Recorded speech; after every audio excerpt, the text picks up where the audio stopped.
Hello বন্ধুরা, welcome back to my channel শানিস blog. তোমরা সবাই কেমন আছো? আশা করছি সবাই ভালো আছো আর আমিও ভালো আছি। তো আজ হলো 3rd মে, মা বাবার অ্যানিভার্সারি ছিল 24th ইয়ার। তার জন্যই চলে যাচ্ছিলাম মামার বাড়িতে, কারণ সেখানে সেলিব্রেশন আছে।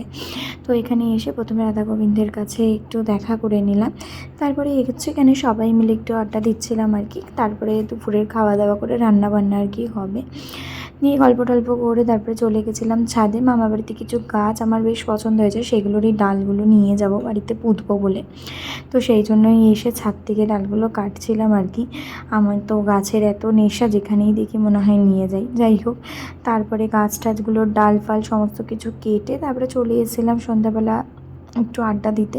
এদিকে বাবা মা হচ্ছে রেডি আর আমরা গল্প করছিলাম। তারপরেই ছিল এদিকে বাবা মা করে নিল মালা বদল। দেখতেই পাচ্ছ ভীষণ এক্সাইটেড, মানে এটা ফার্স্ট টাইম এত বড় করে সেলিব্রেশন। যাই হোক, তারপরে এখানে ঘন্টু দেখো কত খুশি। আর তারপরে ছিল কেক কাটিং। হ্যাঁ, এখানে যে কেকটা ব্যবহার হয়েছে সেটা রাধা গোবিন্দকে নিবেদন করা প্রসাদ, এবং যে মালাটা দিয়ে মালা বদল হলো সেটা রাধা গোবিন্দের। তারপরে রাতের খাওয়া দাওয়া করে আমরা চলে গেছিলাম বাড়ি। বেশ সারাদিন ভালোই কাটলো আনন্দে ফ্যামিলির সবার সাথে। তারপরে রাতেবেলা কয়েকটা পার্সেল অর্ডার করেছিলাম, সেগুলোই এসেছিলো, দেন সেগুলোরই আনবক্সিং করছিলাম। তো আজকের ভিডিওটা এখানেই এন্ড করলাম। তোমাদের কেমন লাগলো অবশ্যই জানিয়ে। চলো টাটা।